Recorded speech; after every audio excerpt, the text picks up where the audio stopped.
Claire McCaskill is a U.S. Senator from Missouri who chairs the Senate's Consumer Protection Panel, and she's calling a hearing on Tuesday to discuss deceptive marketing techniques in the weight loss industry and how to better protect people from pseudoscience used to market these schemes. As part of the hearing, she's calling on Dr. Oz to offer testimony.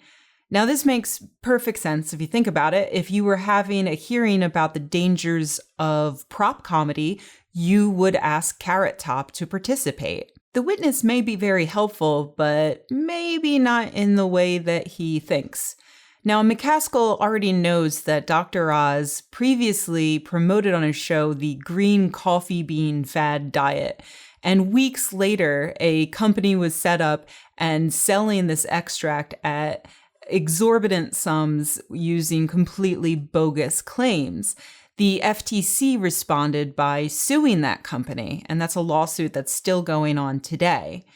But McCaskill may not realize that that's just a drop in the bucket as far as Dr. Oz promoting pseudoscience. For instance, Dr. Oz has used his platform and his authority as a physician to promote psychics like Teresa Caputo, who I've talked about before on this channel, who says that she can help people with severe, crippling anxiety.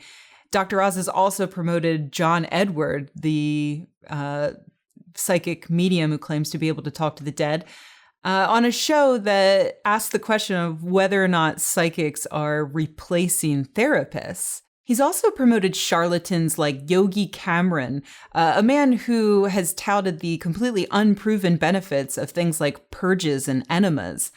And what about Dr. Issam Nema, a guy who claims on Dr. Oz's show that he used prayer to cure a woman who had a mass on her lung?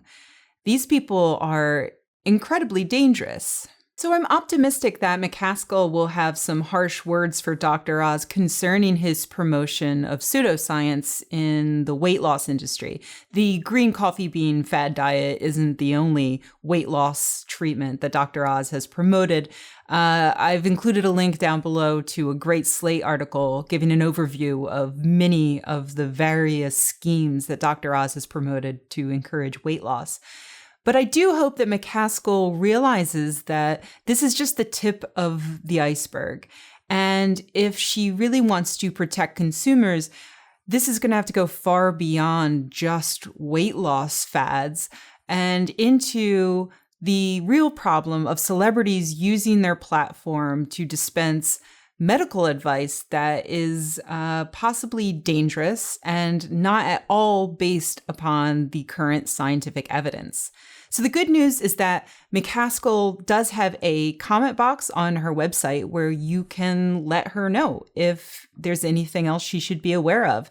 And I encourage you guys, particularly those of you in the US and very much so those of you in Missouri, to go on and let her know what other things Dr. Oz has promoted, and let her know how you feel about oversight of people like Dr. Oz using their medical authority to encourage people to explore dangerous quackery. Please be polite when you're offering comments to McCaskill. I do think she's on the skeptic's side here.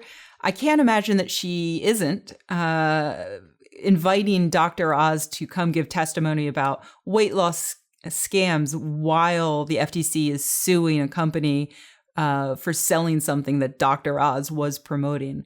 But I do think that it's worth her knowing that there is a broader issue here and that she should take that into consideration when trying to figure out how best to protect consumers from people like Dr. Oz who are using their platform to dispense pseudoscientific and often dangerous medical advice.